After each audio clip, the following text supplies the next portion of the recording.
Hello everyone, आप सभी का स्वागत है एक बार फिर से आपके अपने यूट्यूब चैनल विलेजर्स कॉन्सेप्ट में। तो दोस्तों, आज का जो टेस्ट सीरीज लेके आया है वो 23वां टेस्ट सीरीज होगा। और जैसा कि आप लोग जानते हैं कि अभी हम लोग रुक्मिणी प्रकाशन की तरफ से जो मॉडल सेट निकाला गया है बिहार सिपाही भर्ती 2023 के लिए, उसका मॉडल सेट हम लोग कवर करेंगे। इससे पहले हम लोग 22 टेस्ट सीरीज जो है पूरा कर चुके हैं। अगर आप लोग उसका वीडियो नहीं देखे हैं तो इस वीडियो के डिस्क्रिप्शन में उसका लिंक दिया हुआ है, वहाँ से जाके आप लोग देख सकते हैं, या फिर हमारे चैनल के प्लेलिस्ट में भी जाके आप लोग उस 22 वीडियो को देख सकते हैं। अगर इस चैनल पर आप लोग नए हैं तो इस चैनल को एक बार सब्सक्राइब करना बिल्कुल मत भूलिएगा, और बगल में बेल आइकन होगा उसको भी प्रेस करना बिल्कुल मत भूलिएगा। वीडियो अच्छी लगे तो एक लाइक जरूर कीजिएगा और कमेंट्स करके जरूर बताइएगा कि आप लोगों को ये सेशन कैसा लगा, और अपने दोस्तों में भी इसको एक बार जरूर शेयर कीजिएगा। तो चलिए फिर शुरू करते हैं आज का सेशन और देखते हैं टेस्ट सीरीज 23 और उसका पहला क्वेश्चन।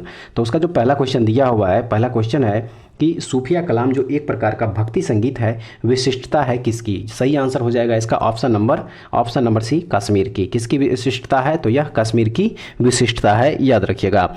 मध्यकाल में भक्ति आंदोलन हिंदुओं के धर्म और समाज में सुधार से संबंधित था, और सूफी संप्रदाय ने संगीत को भक्ति का अंग माना है। सूफी मुसलमानों में आध्यात्मिक चिंतन और उदार प्रवृत्ति का समावेश था, याद रखिएगा। और सूफी संतों के आश्रम को खानकाह कहा जाता था, ये भी याद रखिएगा। चलिए अब अगला क्वेश्चन देखते हैं, क्वेश्चन नंबर 2। क्वेश्चन नंबर 2 में है कि निम्न में से किस अनुच्छेद के तहत निजता का अधिकार का मूल अधिकार है? निजता का अधिकार एक मूल अधिकार है। तो इसका जो सही आंसर हो जाएगा वो हो जाएगा ऑप्शन नंबर डी, अनुच्छेद 21। अनुच्छेद 21 के तहत जो है निजता का अधिकार एक मूल अधिकार है, याद रखिएगा। उसके बाद हम लोग देखेंगे अब अगला क्वेश्चन, क्वेश्चन नंबर 3 कि जेरूसलम किन लोगों का तीर्थ स्थल है? जेरूसलम जो है वह किन लोगों का तीर्थ स्थल है? राइट आंसर हो जाएगा इसका ऑप्शन नंबर डी, इनमें से सभी का, यानी कि ईसाइयों का भी, यहूदियों का भी और मुस्लिमों का भी। तो जेरूसलम जो है इन तीनों लोगों का जो है तीर्थ स्थल है, याद रखिएगा। इस हिसाब से जो है ऑप्शन नंबर सी, इसको ऑप्शन नंबर डी जो है इस क्वेश्चन का राइट आंसर हो जाएगा। नेक्स्ट क्वेश्चन देखेंगे, क्वेश्चन नंबर 4 कि फोर्ट विलियम कॉलेज कहाँ है? फोर्ट विलियम कॉलेज कहाँ है? सही आंसर हो जाएगा इसका option number C, option number C, यानी कि कोलकाता। कोलकाता में जो है फोर्ट विलियम कॉलेज है, याद रखिएगा। फोर्ट विलियम कॉलेज की स्थापना जो है वो यह हुआ था 1800 ईस्वी में। कब हुआ था? 1800 ईस्वी में जो है इसकी स्थापना हुई थी, याद रखिएगा। उसके बाद जो हम लोग देखेंगे अब अगला question, question number 5। Question number 5 में है, क्वेश्चन नंबर 5 में है कि पंजाबी भाषा किस लिपि में लिखी जाती है? पंजाबी भाषा जो है वह किस लिपि में लिखी जाती है? सही आंसर हो जाएगा इसका ऑप्शन नंबर बी, गुरुमुखी लिपि में। किस लिपि में लिखी जाती है? तो गुरुमुखी लिपि में लिखी जाती है, याद रखिएगा। उसके बाद जो है बात किया जाए अगर गुरुमुखी लिपि की, तो इसका जो आरंभ किया गया था वह किया गया था गुरु अंगद देव के द्वारा। गुरु अंगद देव के द्वारा जो है गुरुमुखी लिपि का प्रारंभ किया गया था। अब आइए अगला क्वेश्चन देखेंगे, क्वेश्चन नंबर 6। क्वेश्चन नंबर 6 में दिया हुआ है कि select the wrongly spelled words. इसका जो सही आंसर हो जाएगा वो हो जाएगा option number D. Option number D जो है इसका सही आंसर हो जाएगा। ऑप्शन नंबर डी जो है इस क्वेश्चन का सही वो हो जाएगा। इसमें लिखा हुआ है कि डिविवियस, लेकिन डिविवियस का जो सही स्पेलिंग होता है वो होता है DEVIOUS। क्या होता है? DEVIOUS होता है, DEVIOUS होता है, डिविवियस। ठीक है, और इसका मतलब जो होता है वो होता है दुष्कर। क्या होता है इसका मतलब? दुष्कर होता है, याद रखिएगा।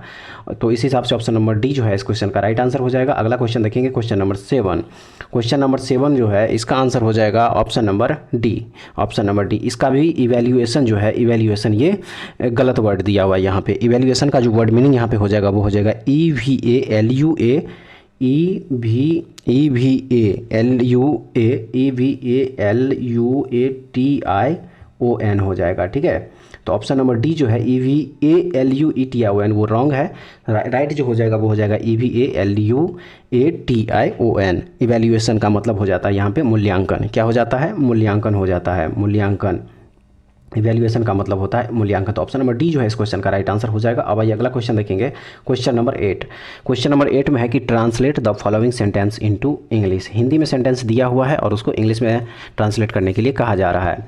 और वो सेंटेंस है कि किताब महंगी है। किताब महंगी है को क्या करना है? इंग्लिश में ट्रांसलेट करना है। तो इंग्लिश में इसका ट्रांसलेट हो जाएगा द बुक इज कॉस्टली। क्या हो जाएगा? द बुक इज कॉस्टली हो जाएगा, किताब महंगी है। उसके बाद हम लोग देखेंगे नेक्स्ट क्वेश्चन 9 कि choose the mistake in the sentence neither I nor my sisters was interested. तो इसका जो सही आंसर हो जाएगा वो हो जाएगा आपका ऑप्शन नंबर बी। क्या हो जाएगा? ऑप्शन नंबर बी यहाँ पे हो जाएगा। ऑप्शन नंबर बी हो जाएगा यहाँ पे वाज हो जाएगा। उसके बाद जो है हम लोग देखेंगे अब next question, question number 10। Question number 10 में दिया हुआ है कि the item out of hand means, items दिया हुआ है, आइटम्स दिया हुआ है out of hand, out of hand इसका मतलब जो है पूछा जा रहा है यहाँ पे, तो इसका मतलब यहाँ पे हो जाएगा option number B, to become controllable. क्या हो जाएगा? To become uncontrollable. वहीं अगर बात की जाए इस आइटम की आउट ऑफ हैंड्स की, तो इसका जो मतलब होता है वो होता है नियंत्रण के बाहर। क्या होता है? नियंत्रण के बाहर होता है। तो इसका जो यहाँ पे मतलब हो जाएगा यही हो जाएगा, टू बिकम कंट्रोलेबल, याद रखिएगा। नेक्स्ट देखेंगे क्वेश्चन नंबर 11 कि भारतीय पंचांग का अंतिम मास कौन सा है? भारतीय पंचांग का अंतिम मास यहाँ पे पूछा जा रहा है, कौन सा है? राइट आंसर हो जाएगा option number C, Phalgun. Phalgun जो है भारतीय पंचांग का अंतिम मास होता है, याद रखिएगा। वहीं अगर बात की जाए कि प्रथम मास की, तो वो हो जाता है, प्रथम मास हो जाता है यहाँ पे चैत्र। क्या हो जाता है? चैत्र जो है प्रथम मास हो जाता है, याद रखिएगा। और शक संवत कनिष्क द्वारा जो है 78 एडी में चलाया गया था। और राष्ट्रीय कैलेंडर ग्रिगोरियन कैलेंडर के साथ देश भर के लिए शक संवत पर आधारित राष्ट्रीय पंचांग को सरकारी प्रयोग के लिए 22 मार्च 1957 ईस्वी को अपनाया गया था। कब अपनाया गया था? 22 मार्च 1957 ईस्वी, याद रखिएगा। अगला क्वेश्चन देखेंगे क्वेश्चन नंबर 12 कि विश्व में जंगली गधा एकमात्र कहाँ पाया जाता है? तो यह पाया जाता है कच्छ के रण में। कहाँ पाया जाता है? कच्छ के रण में जो है विश्व में जंगली गधा एकमात्र जगह पाया जाता है वह है कच्छ का रण, याद रखिएगा। उसके बाद जो है हम लोग देखेंगे अब अगला क्वेश्चन, क्वेश्चन नंबर 13 कि भारतीय संसद के दोनों सदनों की संयुक्त बैठक का प्रावधान किस देश के संविधान से अपनाया गया है?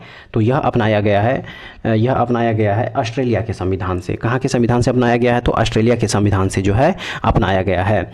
अनुच्छेद 108 के तहत जो है संसद के दोनों सदनों के बीच गतिरोध होने की स्थिति में राष्ट्रपति संसद के दोनों सदनों की संयुक्त बैठक बुलाते हैं, ये भी याद रखिएगा। और अनुच्छेद 118 के अनुसार संयुक्त अधिवेशन की अध्यक्षता जो है वह लोकसभा अध्यक्ष करता है। इस दोनों अनुच्छेद को आप लोग याद रखिएगा, एक बार फिर से सुन लीजिए कि अनुच्छेद 108 के तहत जो है संसद के दोनों सदनों के बीच गतिरोध होने की स्थिति में राष्ट्रपति संसद के दोनों सदनों की संयुक्त बैठक बुलाते हैं। वहीं अगर 118 की बात की जाए, अनुच्छेद 118 की, तो इसके अंतर्गत जो है उसकी जो अध्यक्षता करता है वह लोकसभा अध्यक्ष जो है वह दोनों सदनों की संयुक्त बैठक की अध्यक्षता करता है। उसके बाद हम लोग देखेंगे अगला क्वेश्चन 14 नंबर की 10 डिग्री चैनल पृथक करता है किसको किससे?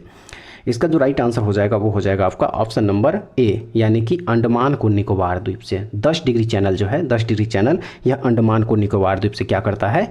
अलग करता है, यानी पृथक करता है। नेक्स्ट क्वेश्चन देखेंगे 15 नंबर, ब्रह्मपुत्र नदी तिब्बत में किस नाम से जानी जाती है? ब्रह्मपुत्र नदी जो है वह तिब्बत में किस नाम से जानी जाती है? तो तिब्बत में यह सांगपो के नाम से जानी जाती है। किस नाम से जानी जाती है? सांगपो के नाम से जो है यह जानी जाती है। वहीं अगर बात की जाए ब्रह्मपुत्र नदी को बांग्लादेश में, तो बांग्लादेश में इसको जमुना के नाम से जाना जाता है। किसके नाम से? जमुना के नाम से, याद रखिएगा। बांग्लादेश में इसको जो है जमुना के नाम से जाना जाता है। उसके बाद जो है हम लोग देखेंगे अगला क्वेश्चन, क्वेश्चन नंबर 16 कि ब्रज हिंदी की किस उपभाषा के अंतर्गत है? ब्रज हिंदी की किस उपभाषा के अंतर्गत है? सही आंसर हो जाएगा ऑप्शन नंबर सी, पश्चिमी हिंदी। पश्चिमी हिंदी जो है इसकी राइट आंसर हो जाएगा। अगला क्वेश्चन देखेंगे 17 नंबर, निम्न में से किसने राष्ट्रपति शासन को मृत पत्र की संज्ञा दी? राष्ट्रपति शासन को जो है मृत पत्र की संज्ञा किसके द्वारा दी गई? तो यह दी गई थी BR अम्बेडकर, यानी कि डॉक्टर भीमराव अम्बेडकर के द्वारा जो है दी गई थी, याद रखिएगा। उसके बाद जो है अगला क्वेश्चन देखेंगे क्वेश्चन नंबर 18 कि उर्वशी किसका काव्य है? उर्वशी जो है किसका काव्य है? राइट आंसर हो जाएगा इसका option number C, Ramdhari Singh Dinkar की। रामधारी सिंह दिनकर की जो है रचना है वह है उर्वशी। नेक्स्ट क्वेश्चन देखेंगे 19 नंबर, मैंने विद्यालय जाना है वाक्य में अशुद्ध अंश क्या है? इसका जो सही आंसर हो जाएगा वो हो जाएगा ऑप्शन नंबर ए, मैंने जो है यहाँ पे क्या हो जाएगा? अशुद्ध हो जाएगा। यहाँ पे क्या हो जाएगा? मैंने की जगह पे मुझे हो जाएगा, मुझे विद्यालय जाना है। अगला क्वेश्चन देखेंगे क्वेश्चन नंबर 20, किसका प्रयोग सदैव बहुवचन में होता है? सही आंसर हो जाएगा इसका ऑप्शन नंबर ए, दर्शन। दर्शन का प्रयोग जो होता है हमेशा बहुवचन में होता है, याद रखिएगा। अगला देखेंगे 21 नंबर, निम्न में से कौन सा पदार्थ प्रति चुंबकीय पदार्थ है? सही आंसर हो जाएगा कॉपर। कॉपर जो है प्रति चुंबकीय पदार्थ है, याद रखिएगा। उसके बाद अगर बात की जाए प्रतिचुंबकीय पदार्थ की, तो प्रतिचुंबकीय पदार्थ जो है चुंबकीय क्षेत्र के विपरीत दिशा में मंद चुंबकित होता है, ठीक है। चुंबकीय क्षेत्र के विपरीत दिशा में जो है वह मंद चुंबकित होता है, याद रखिएगा। नेक्स्ट क्वेश्चन देखेंगे क्वेश्चन नंबर देखेंगे 22 कि यदि अल्फा बीटा एवं गामा क्रमशः रैखिक क्षेत्रीय एवं आयतन प्रसार गुणांक है तो इसका क्या हो जाएगा? सही आंसर हो जाएगा इसका option number B, option number B हो जाएगा, बीटा बटे गामा बराबर 2/3। ठीक है, अगला क्वेश्चन देखेंगे 23 नंबर की किसी पदार्थ के वाष्पीकरण की गुप्त ऊष्मा हमेशा क्या होती है? सही आंसर हो जाएगा इसका ऑप्शन नंबर ए, उसकी गलन की गुप्त ऊष्मा से अधिक होती है। पदार्थ के वाष्पीकरण की जो गुप्त ऊष्मा होती है वह उसकी गलन की गुप्त ऊष्मा से अधिक होती है, याद रखिएगा। नेक्स्ट क्वेश्चन देखेंगे क्वेश्चन नंबर 24। क्वेश्चन नंबर 24 में है कि पृथ्वी के विषुवतीय एवं ध्रुवीय क्षेत्रों में आसमान सौर्य ऊष्मा प्राप्त होती है, इसके कारण उत्पन्न होने वाली संवहन धारा कहलाती है क्या? सही आंसर हो जाएगा ऑप्शन नंबर सी, व्यापारिक वायु कहलाती है। क्या कहलाती है? व्यापारिक वायु कहलाती है, याद रखिएगा। उसके बाद हम लोग देखेंगे अगला क्वेश्चन, क्वेश्चन नंबर 25 की वह युक्ति जो विद्युत धारा तथा चुंबकीय क्षेत्र पर निर्भर नहीं करती है। सही आंसर हो जाएगा इसका ऑप्शन नंबर डी, तापीय पुंज यानी कि थर्मोपाइल। वह युक्ति जो विद्युत धारा तथा चुंबकीय क्षेत्र पर निर्भर नहीं करती है वह जो है तापीय पुंज है, यानी कि थर्मोपाइल है, याद रखिएगा। अगला क्वेश्चन 26 नंबर है कि गति के दौरान किसी कार के टायरों में वायु दाब क्या होता है? सही आंसर हो जाएगा इसका ऑप्शन नंबर ए, बढ़ जाता है। गति के दौरान किसी कार के टायर में जो है वायु दाब क्या होता है? बढ़ जाता है, याद रखिएगा। उसके बाद जो है हम लोग देखेंगे अब अगला question, question number 27। Question number 27 में है कि निम्न में से कौन सी गति सरल आवर्त गति नहीं है? सही आंसर हो जाएगा इसका ऑप्शन नंबर सी, यानी कि सूर्य के चारों ओर ग्रह की गति। सूर्य के चारों ओर ग्रह की गति जो है सरल आवर्त गति नहीं है। नेक्स्ट देखेंगे 28 नंबर की पृथ्वी की सतह पर किसी सरल लोलक का आवर्तकाल 4 सेकंड है, तो चंद्रमा की सतह पर इसका आवर्तकाल जो है क्या हो जाएगा? सही आंसर हो जाएगा इसका 10 सेकंड। क्या हो जाएगा वहाँ पे? 10 सेकंड हो जाएगा। नेक्स्ट देखेंगे 29 नंबर की अनुनाद पर प्रणोदित दोलनों का आयाम होता है क्या? सही आंसर हो जाएगा इसका ऑप्शन नंबर बी, अधिकतम। क्या हो जाता है? अधिकतम हो जाता है। नेक्स्ट देखेंगे अनुप्रस्थ तरंग में माध्यम के कण क्या होता है? राइट आंसर हो जाएगा इसका ऑप्शन नंबर ए, लंबवत दिशा में संचरण की दिशा में कंपन करते हैं। क्या करते हैं? लंबवत दिशा में संचरण की दिशा जो है वह कंपन करते हैं। नेक्स्ट देखेंगे 31 नंबर की सिंधु सभ्यता की मोहरों पर बने स्वास्तिक के चिन्ह से किस देवता की उपासना का अनुमान लगाया जाता है? सही आंसर हो जाएगा इसका ऑप्शन नंबर डी, सूर्य देवता। सूर्य देवता के उपासना का अनुमान जो है लगाया जाता है। नेक्स्ट है 32 नंबर, निम्न में से चोल वंश का प्रमुख केंद्र कौन सा था? तो चोल वंश का जो प्रमुख केंद्र था वह था तंजौर। तंजौर जो है चोल वंश का प्रमुख केंद्र था, याद रखिएगा।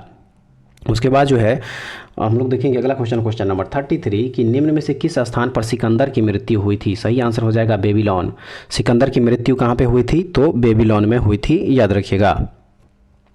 उसके बाद जो है हम लोग देखेंगे अगला क्वेश्चन, क्वेश्चन नंबर 34 की जातक कथाएं किसके समय की कहानी से संबंधित है? सही आंसर हो जाएगा इसका ऑप्शन नंबर बी, बोधिसत्व।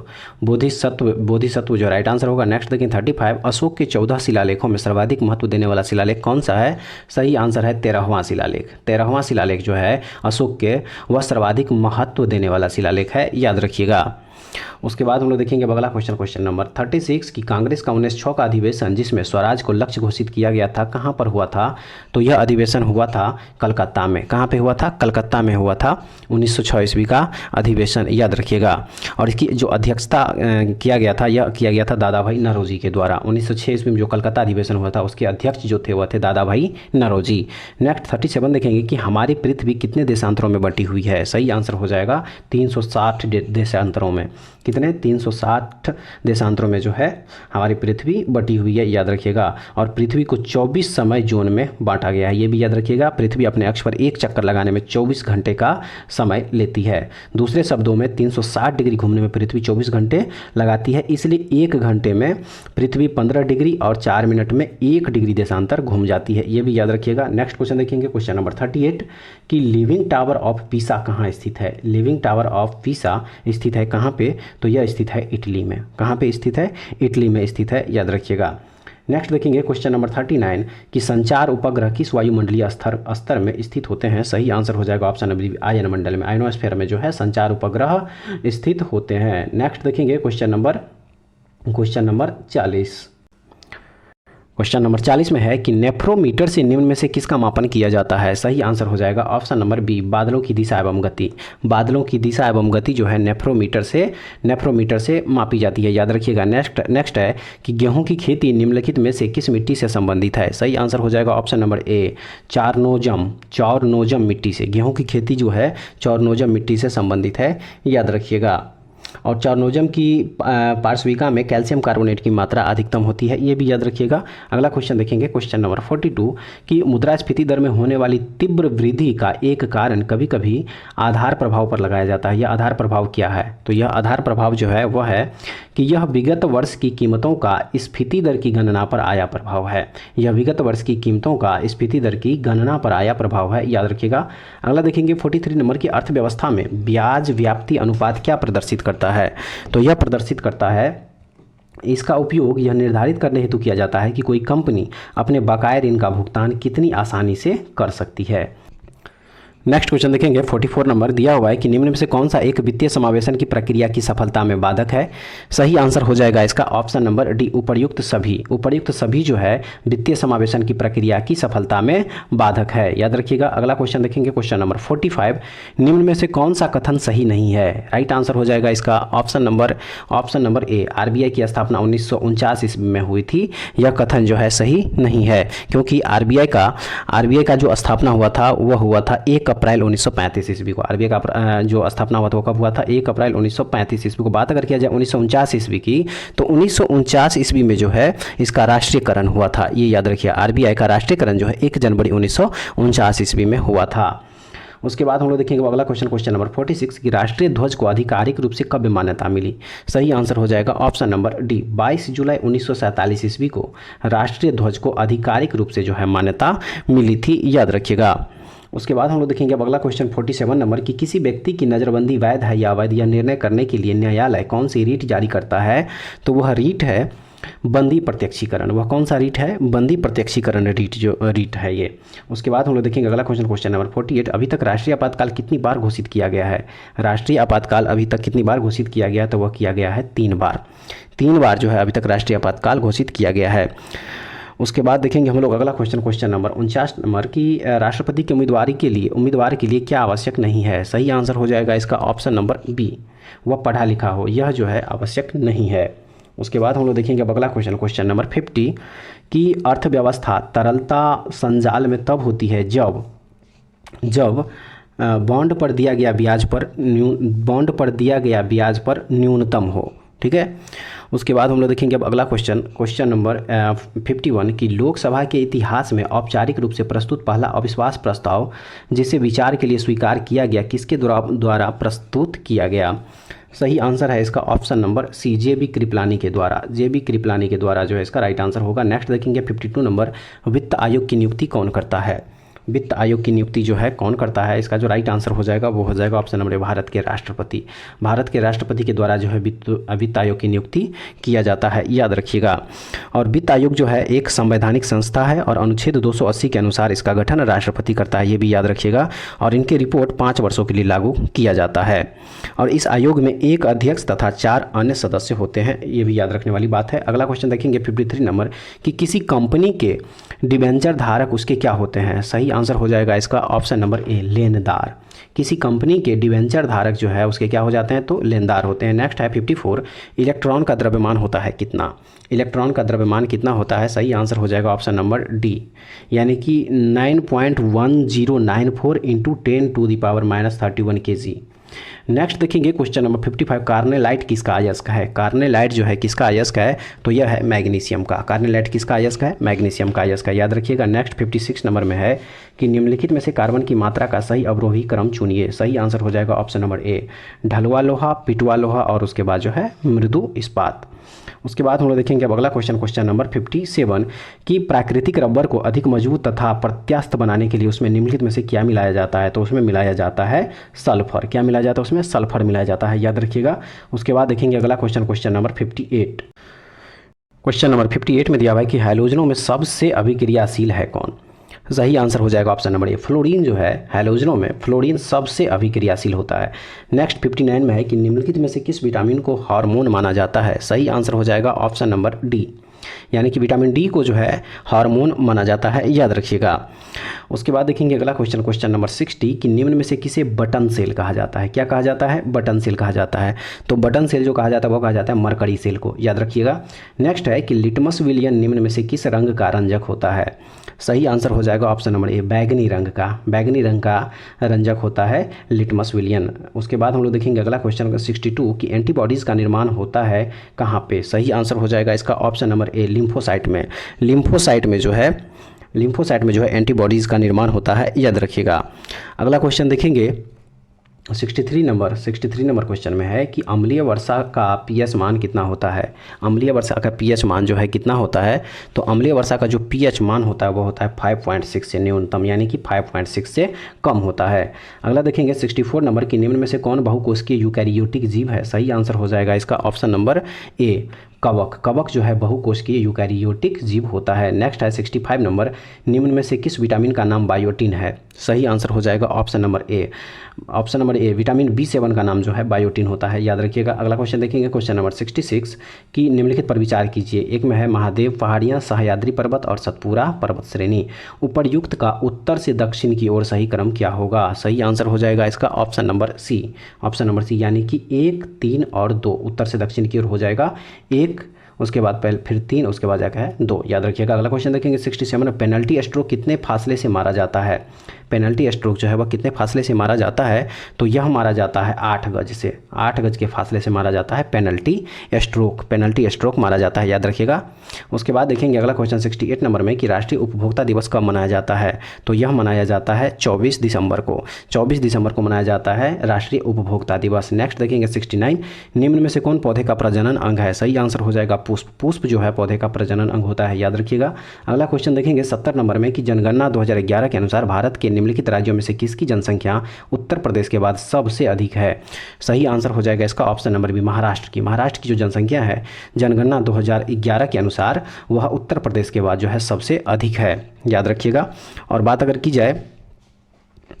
बात की जाए अगर इसके जनसंख्या की, तो परसेंटेज में है उसका उत्तर प्रदेश का जहां 16.51% है, तो वही महाराष्ट्र का जो है 9.28% है। और बिहार जो है इसमें तीसरे नंबर पे आ जाता है 8.6% के साथ।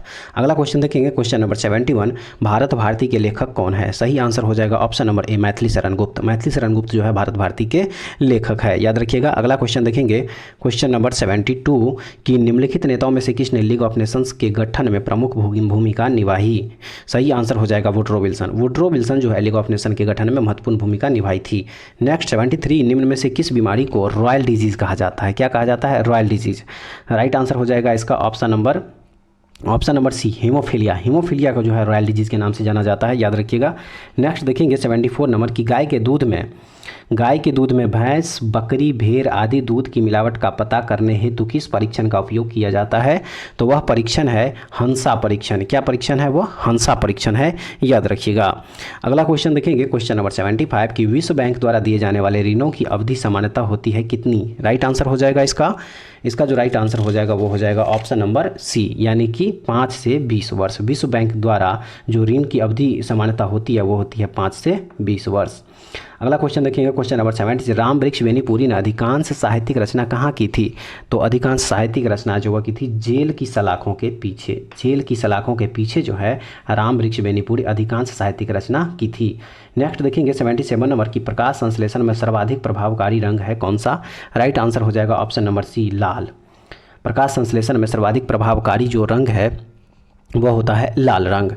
उसके बाद देखेंगे हम अगला क्वेश्चन नंबर 78। क्वेश्चन नंबर 78 में है कि अप्रैल 2023 में चलाया गया ऑपरेशन कावेरी क्या है। इसका जो सही आंसर हो जाएगा वो हो जाएगा आपका ऑप्शन नंबर ए, यानी कि सूडान में फंसे अपने नागरिकों को वापस लाने के लिए भारत का बचाव अभियान जो है ऑपरेशन कावेरी के नाम से चलाया गया था। अगला क्वेश्चन देखेंगे 79 नंबर, जिसका ज्ञान इंद्रियों द्वारा ना हो वह क्या कहलाता है। सही आंसर हो जाएगा इसका ऑप्शन नंबर बी, अगोचर। क्या कहलाता है? अगोचर कहलाता है। अगला है 80 नंबर क्वेश्चन में कि राष्ट्रीय पंचायती राज दिवस किस तिथि को मनाया जाता है। इसका जो सही आंसर हो जाएगा वो हो जाएगा ऑप्शन नंबर बी, 24 अप्रैल को जो है राष्ट्रीय पंचायती राज दिवस मनाया जाता है, याद रखिएगा। उसके बाद जो है नेक्स्ट क्वेश्चन देखेंगे 91 में है कि मुद्रास्फीति का अस्थायी नियंत्रण किस प्रकार हो सकता है। सही आंसर हो जाएगा इसका option number option number C जो है यानी कि मुद्रापूर्ति की वृद्धि को रोक कर जो है अस्थायी नियंत्रण हो सकता है। उसके बाद देखेंगे अगला question, question number 92। Question number 92 में है कि किस पंचवर्षीय योजना में कृषिगत विकास में विकास की दर ऋणात्मक रही। सही आंसर हो जाएगा इसका ऑप्शन नंबर डी, तृतीय पंचवर्षीय योजना में। तृतीय पंचवर्षीय योजना जो है 1961 से जो 1966 रहा था, याद रखिएगा इसका जो समय था 1961 से लेकर 1966, तृतीय पंचवर्षीय योजना, उसमें कृषिगत विकास में जो है विकास की दर ऋणात्मक रही थी। अगला क्वेश्चन देखेंगे, क्वेश्चन नंबर 93। 28 मई 2023 को उद्घाटित संसद भवन के वास्तुकार कौन है। राइट आंसर हो जाएगा ऑप्शन नंबर सी, विमल पटेल। विमल पटेल जो है 28 मई 2023 को जो उद्घाटित संसद भवन है उसके वास्तुकार हैं, याद रखिएगा। अगला क्वेश्चन है कि 94 नंबर, देश का नया कानून मंत्री मई 2023 में किसे नियुक्त किया गया है। तो वो किया गया है अर्जुन राम मेघवाल को। अर्जुन राम मेघवाल जो है वर्तमान में देश के नए कानून मंत्री है। अगला क्वेश्चन देखेंगे, क्वेश्चन नंबर 95 की सबका साथ सबका विकास नामक पुस्तक के लेखक कौन है। इसका राइट आंसर हो जाएगा option number C, Narendra Modi. Narendra Modi के द्वारा जो है सबका साथ सबका विकास पुस्तक लिखा गया। उसके बाद हम लोग देखेंगे अगला question, question number 96। Question number 96 में है कि अमेंडमेंट शब्द का सटीक हिंदी अनुवाद क्या है। सही आंसर हो जाएगा इसका संशोधन। क्या होता है अमेंडमेंट का सटीक हिंदी अनुवाद, तो वो होता है संशोधन। नेक्स्ट देखेंगे 97 नंबर की choose the synonym of the word immerse. Immerse का जो है समानार्थी शब्द यहाँ पे पूछा जा रहा है, तो इसका जो समानार्थी शब्द हो जाएगा वो हो जाएगा सबमर्ज हो जाएगा। क्या हो जाएगा, सबमर्ज हो जाएगा, जिसका मतलब होता है डुबाना। क्या हो जाएगा, सबमर्ज यहाँ पे हो जाएगा और जिसका मतलब होता है यहाँ पे डुबाना होता है। याद रखिएगा क्या होता है, डुबाना होता है, डुबाना। उसके बाद जो है हम लोग देखें अगला क्वेश्चन, क्वेश्चन नंबर 98 की the item the whole 9 yards means क्या हो जाएगा। यहाँ पे जो एक ये दिया हुआ है, एडम्स दिया हुआ है द होल 9 यार्ड्स, इसका मतलब यहाँ पे पूछा जा रहा है कि क्या हो जाएगा। राइट आंसर हो जाएगा इसका option number B, the entirety of something. क्या हो जाएगा, द इंटायरिटी ऑफ समथिंग यहाँ पे हो जाएगा। इसका जो मतलब है द होल 9 यार्ड्स का कि किसी चीज़ की संपूर्णता। क्या मतलब है इसका, किसी चीज़ की संपूर्णता, और उसी का जो एडम्स है वो है यहाँ पे the entirety of something. The whole 9 yards Adams जो दिया है उसका मतलब हो जाएगा यहाँ पे द इंटायरिटी ऑफ समथिंग। उसके बाद हम लोग देखेंगे अगला क्वेश्चन में दिया हुआ है कि choose the appropriate word to fill in the blanks. Fill in the blanks में जो यहाँ पे जो है एप्रोप्रिएट वर्ड यहाँ पे जो है फिल करना है, तो दिया हुआ है कि the offer is good you will regret. उसके बाद ब्लैंक दिया हुआ है यू डिक्लेन इट। इसका जो यहाँ पे वर्ड हो जाएगा वो हो जाएगा यहाँ पे ऑप्शन नंबर सी। क्या हो जाएगा, इफ़ यहाँ पे हो जाएगा, इफ़ जो है यहाँ पे हो जाएगा। नेक्स्ट देखेंगे क्वेश्चन नंबर 100 और इस सेट का जो है लास्ट क्वेश्चन कि there was a lot of rubbish on the floor so I asked Sangeeta to sweep, blank है अवे। तो यहाँ पे जो हो जाएगा वो हो जाएगा इट। क्या हो जाएगा यहाँ पे, इट हो जाएगा। तो फ्रेंड्स ये था टेस्ट सीरीज 23 का टोटल 100 क्वेश्चन, जिसमें कि जीके जीएस, करंट अफेयर्स और हिंदी और कुछ इंग्लिश से भी इसमें क्वेश्चन दिया हुआ था। तो एक बार कमेंट्स करके आप लोग ज़रूर बताइएगा कि आप लोगों को ये टेस्ट सीरीज जो है टेस्ट सीरीज 23 कैसा लगा और आप लोग इसमें से कितना क्वेश्चन सही कर पाए। अगर आप लोगों को इसका पीडीएफ चाहिए तो हमारे टेलीग्राम चैनल विलेजर्स कॉन्सेप्ट को ज्वाइन कर लीजिए, वहाँ से जो है इसके फ्री में आप लोग डाउनलोड करके इसका पीडीएफ देख सकते हैं। तो ऐसे वीडियो पाने के लिए हमारे चैनल के साथ जुड़े रहें। अगर आप नए हैं हमारे चैनल पे तो इस चैनल को एक बार सब्सक्राइब जरूर कर लीजिएगा। बगल में बेल आइकन होगा उसको प्रेस करना बिल्कुल मत भूलिएगा और अपने दोस्तों में इसको शेयर जरूर कीजिएगा। तो नेक्स्ट वीडियो में दोबारा फिर से मिलेंगे, तब तक के लिए जय हिंद।